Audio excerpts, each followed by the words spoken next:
कहानी गोलमाल और जंगल के डरावने महल का राज। अध्याय 1, प्लान और खौफनाक जंगल का सफर। कहानी शुरू होती है गोवा के एक पुराने बंगले से, जहां गोपाल, माधव, लकी, लक्ष्मण एक और लक्ष्मण दो अपनी मस्ती भरी जिंदगी जी रहे थे।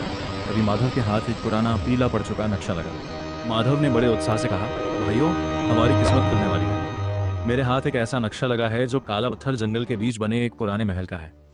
कहते हैं वहां के राजा ने अरबों का खजाना एक संदूक में बंद करके रखा था। गोपाल, जिसे अंधेरे और भूतों से बचपन से ही बहुत डर लगता था, वो कांपने लगा।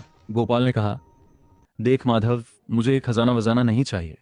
मुझे शांति से अपनी जिंदगी जीने दे। कहीं वहां भूत हुआ तो? लक्ष्मण एक ने मजाक उड़ाते हुए कहा, बिंदास गोपाल And then the भाई, ghost आप said, डरिए मत। "Is that अगर all भूत you आया तो got?" हम लक्ष्मण दो को उसके सामने फेंक देंगे।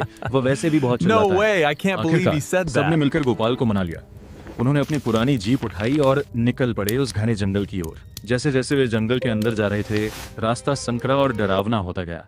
सूरज की रोशनी पेड़ों की घनी टहनियों की वजह से जमीन तक नहीं पहुंच रही थी। तभी अचानक उनकी जीप का टायर पंचर हो गया।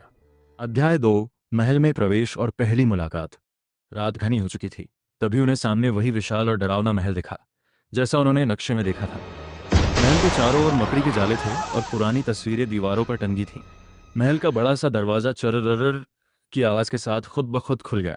अंदर जाते ही गोपाल ने लकी का हाथ कसकर पकड़ लिया। लक्ष्मण दो ने चिल्लाकर कहा, ओए, वो देखो ऊपर। तभी छत से एक पुराना झूमर गिरते गिरते बचा। अचानक गलियारे में एक लड़की प्रकट हुई। उसका नाम खुशी था। उसने नीले रंग का सूट पहना था और उसके चेहरे पर एक अजीब सी शांति थी। खुशी ने कहा, तुम लोग यहाँ क्या कर रहे हो? ये महल तुम लोगों के लिए नहीं। गोपाल, जो खुशी को देखते ही मंत्रमुग्ध हो गया था, उसने अपनी डरी हुई आवाज को संभालते हुए कहा, जी, हम तो बस रास्ता भटक गए थे। क्या आप यहाँ अकेली रहती हैं? खुशी मुस्कुराई और बोली, मैं यहाँ अकेली नहीं हूँ, मेरे साथ वे सब हैं जो आपको दिखाई नहीं देंगे। लकी ने अपनी खास आवाज़ों में इशारा किया कि उसे कुछ अजीब महसूस हो रहा है। तभी गलियारे के दूसरे कोने से एक सफ़ेद साया हवा में तैरता हुआ निकला। उसे देखकर गोपाल की चीख निकल गई और वह सीधे कूदकर माधव की गोद में चढ़ गया। अध्याय 3, खजाने की खोज और भूतों का हमला। खुशी ने बताया कि खजाना महल के तहखाने बेसमेंट में एक बड़े पत्थर के पीछे छुपा है। सब लोग डरते डरते तहखाने की ओर बढ़े। महल की दीवारों पर लगी पुरानी तस्वीरें ऐसी लग रही थीं जैसे उन्हें घूर रही हों।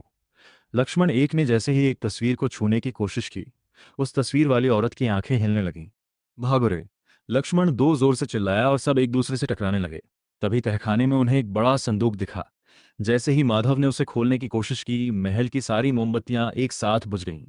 तभी एक डरावनी भूतनी सामने आई, जिसकी आंखें चमक रही थीं। वह हवा में उड़ते हुए उनकी ओर बढ़ रही थी। गोपाल ने आंखें बंद कर लीं और चिल्लाने लगा, हे भगवान, मुझे बचा लो। मैं आज के बाद माधव को कभी नहीं मारूंगा। माधव ने संदूक खोलने की कोशिश जारी रखी, जबकि लकी और दोनों लक्ष्मण उस भूतनी को भगाने के लिए डंडे और टॉर्च चलाने लगे।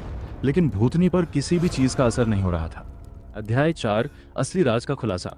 जब भूतनी बिल्कुल करीब आ गई, तब खुशी जोर जोर से हंस। Look on your face. Relax. It was all set up.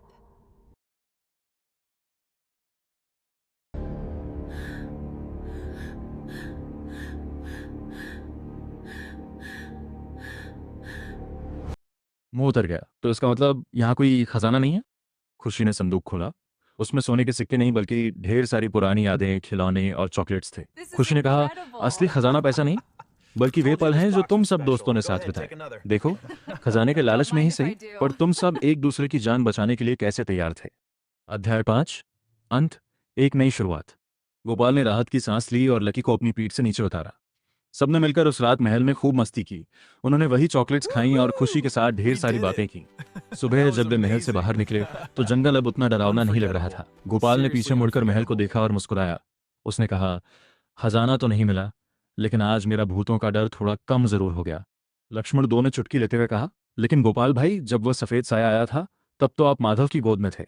सब जोर जोर से हंसने लगे और उनकी जीप एक बार फिर अपनी मस्ती भरी धुन के साथ गोवा की सड़कों की ओर चल पड़ी। सीख, असली खजाना दोस्ती और हिम्मत होती है, और कभी कभी डर के पीछे सिर्फ एक मजाक छुपा होता है। अगर आपको हमारी स्टोरी पसंद आई हो तो प्लीज़ सब्सक्राइब और शेयर कीजिए, ताकि आप लोग को इस तरह की और वीडियो मिलते रहे।